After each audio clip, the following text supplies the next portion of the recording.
जय हिंद, जय भारत। सबसे पहले मैं भारतवर्ष के सभी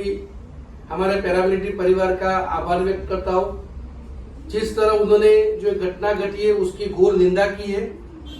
आज मैं विशेष उसी टॉपिक पे बात करना चाहता हूँ। यहाँ हमारा जो गुजरात का एसोसिएशन है, आप देख रहे हैं यहाँ पर हमारे गांधीनगर के प्रभारी साहब जो खुद आरएएफ से है, हिम्मत भाई राजपूत, हमारे सीआईएसएफ के जो दहगाम के प्रेसिडेंट है, तहसील प्रेसिडेंट है, सुरेश भाई जो सीआईएसएफ से है, मैं खुद बीएसएफ से हूँ, हमारे महामंत्री भी बीएसएफ से है। इसमें ये जो हमारा जो गुजरात पैरामिलिट्री एसोसिएशन है वो ऑल सीएपीएफ, हमने कभी वो भावना नहीं रखी है कि हम बीएसएफ के हैं कि सीआरपीएफ है। हम सब सेंट्रल आर्म पुलिस फोर्स है, पैरामिलिट्री फोर्स के जवान है, यही हमारी भावना रही है। और यहाँ पर गुजरात में जो हमारे जो कल्याण अधिकारी है वो भी पूरे जितने भी गुजरात में है, हमारे आईजी साहब है वो आईपीएस है, उनके बाद जो सीआरपीएफ के डीआईजी साहब है वो सीआरपीएफ के है, कमांडेंट साहब जो वर्मा साहब है, कपिल वर्मा साहब वो सीआईएसएफ के है। ऐसे करके जो वार्ड भी बना है वो ऑल सीआरपीएफ के अधिकारी के तौर पर सभी फोर्स के लेके बना है, तो उसको वार्ड भी बोलते, तो सीआरपीएफ परिवार का वार्ड कल्याण बोर्ड बोलते। इसी नाते हम जो हमारे सीआरपीएफ परिवार की जो समस्या है उसको लेके आरएएफ कैंप में गए थे कि हमारे जो अपने प्रशासन के हैं, हमारे सीआरपीएफ परिवार के उच्च अधिकारी है जो अपने हैं, अपनेपन की भावना से हम वहां पर आरएएफ के कैंप में गए थे। वहां पर पता चला कि कमांडेंट साहब नहीं है गेट पे ही, तो गेट पे जो साहब थे उनको बोला कमांडेंट साहब नहीं है तो सेकंड कमांडेंट जो भी अधिकारी साहब है उनसे हमें बात करनी है हमारे वेलफेयर के लिए। वहां पर डिस्कस करने के बाद हम काफी कम से कम करीब 40 मिनट वहां खड़े रहे। उसके बाद वहां से टेलीफोनिक बात अर्जुनन साहब, मुकेश कुमार मीणा साहब जो अर्जुनन की ड्यूटी करे, उनके साथ हमें टेलीफोन से गेट पर जो अधिकारी साहब थे उन्होंने बात कराया। उस वार्तालाप में पूरी घटना में साहब ने हमें पूछा कि आप कहां से आए हो। मैंने अपना परिचय दिया, मैं गुजरात प्रदेश प्रमुख गुजरात पैरामिलिट्री संगठन पटेल दीपेश भाई, vice president all India paramilitary association. ये बात सुनने के बाद उन्होंने जवाब दिया कि आप किस फोर्स से हो, किस रैंक से रिटायर्ड हो। हमने पूरा आदर भाव से उनको बताया कि सर मैं बीएसएफ से हूं और सिपाही रैंक से रिटायर्ड हुआ हूं। ये जैसे ही उनको जवान और सिपाही बोलते ही उनका पूरा लैंग्वेज, भाषा पूरा चेंज हो गया। वो जैसे ही ऑन ड्यूटी में जवानों के साथ जो सख्ताई कर रहे होंगे उसी तरह वही सख्ताई वाले आवाज से, बुलंद आवाज से, रुद्र रूप उन्होंने अपना जैसे ले लिया, उसी तरह बोला आप बीएसएफ के हो, हमारा आरएएफ है, हमारे आरएएफ के जवानों के लिए काम करे, उनका समस्या का निवारण करे। आप किस अथॉरिटी से आए, आपको किस अथॉरिटी है जो हमसे मिलोगे, आपका कोई अथॉरिटी नहीं है। यानी ये जवान, मैंने तुरंत ही बोला सर मैं अगर अधिकारी से रिटायर होता तो आप तुरंत बुलाते थे, लेकिन यहाँ जवान या ऑफिसर की यहाँ कंपेयर नहीं करनी है। हम केवल सीआरपीएफ परिवार के जो सेवानिवृत्त जवान है उनकी समस्या कल्याण करे लाभ हेतु आपसे मिलना चाहते हैं। कुछ आरएएफ के भी जवान की समस्या है, सीआरपी के भी है, सीआईएसएफ के सभी की है, तो हमें 5 मिनट आप फोन की बजाय 5-10 मिनट हमें आपका समय दे दीजिए। लेकिन उन्होंने केवल उनके साथ बैठने में उनकी शायद वो अपने आप को बेइज्जती समझ रहे होंगे, क्या समझ रहे होंगे कि उन्होंने तड़ाक करके मना कर दिया कि नहीं हम आपको नहीं मिल सकते।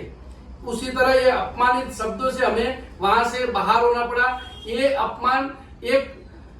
बंदे का, एक जवान का नहीं हुआ, समस्त पैरामिलिट्री जवानों का अपमान उन्होंने किया है कि क्या जवान अध्यक्ष नहीं हो सकता, क्या जवान पैरामिलिट्री जवानों के लिए बात वहां रख नहीं सकते। एक अध्यक्ष के नाते वहां पर अगर मैं वहां पर बात रखने गया था तो अगर वो बिजी होते तो वो बोल भी सकते थे कि आप सर कल आइए, लेकिन उन्होंने एक अलग तरह का उनका बिहेवियर, दुर्व्यवहार जो वर्तन किया है, उसके चलते मैं समस्त पैरामिलिट्री परिवार को, और जो ये लेटर हम सभी जगह भेज भी रहे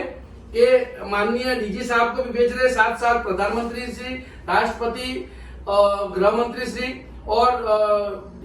कमांडेंट साहब आरएएफ, साथ में आईजी आरएएफ और सीआरपीएफ के जो गांधीनगर जीसी केंद्र के जो डीआई साहब है उनको, और गुजरात के आईजी वेलफेयर साहब, सभी को, और सभी हमारे अधिकारी, उच्च अधिकारी उनको मैं खास करके प्रार्थना करता हूँ जवानों की तरफ से कि जो ये अधिकारी जो पद पे विराजमान थे मुकेश कुमार, उनको अपनी गरिमा ध्यान में रखते हुए उनमें शालीनता होनी चाहिए, गंभीरता होनी चाहिए कि कोई जवान जो स्टेट की जो रिप्रेजेंट है वो खाली जवानों के सीएपीएफ के प्रश्न लेके आया है, उनसे होता है तो ठीक है, नहीं होता है तो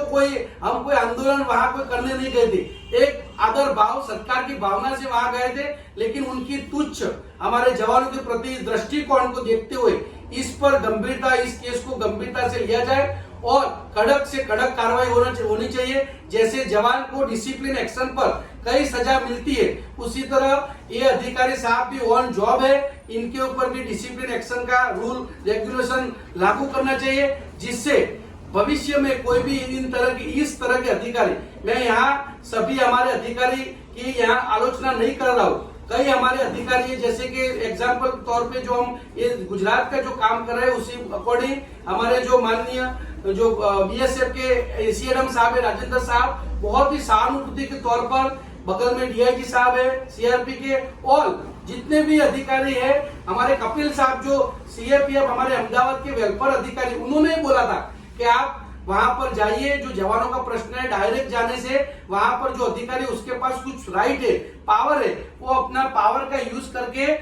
जवानों का वेलफेयर कर सकते। कई बातें ऐसी होती है जो डायरेक्ट मिलने से भी उसका एप्लीकेशन के बगैर भी निवारण होता है। तो हमारे जो कपिल साहब जो वर्मा साहब है सीआईएसएफ के कमांडेंट साहब है, उन्होंने हमारे को राय दिया था, उनकी राय लेके हम वहां मिलने गए थे। लेकिन यहाँ पूरा जो कड़वा अनुभव हुआ है, यहाँ जवानों की बेइज्जती की है, तो मैं खास विनती प्रार्थना करता हूँ, रिक्वेस्ट करता हूँ कि आप इस अधिकारी जो हमारे जो अधिकारी है उनके सब प्रशासनिक कार्रवाई हो, जिससे भविष्य में इस तरह की घटना ना हो। यही हमारे गुजरात पैरामिलिट्री की मांग है, और आने वाले समय में अगर जल्द से जल्द इनमें कार्रवाई 10-12 दिन के अंदर, ये लेटर हम आज ही इसको डिस्पैच कर रहे हैं, ये लेटर जो स्पीड पोस्ट का जो होता है रूल 3-4 दिन में सब जगह पहुंच जाएगा। उसके बाद अगर इस पे कार्रवाई नहीं होगी तो मजबूरी में हम ये अधिकारी के अगेंस्ट में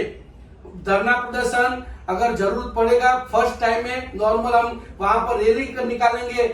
इनके बारे में, और अगर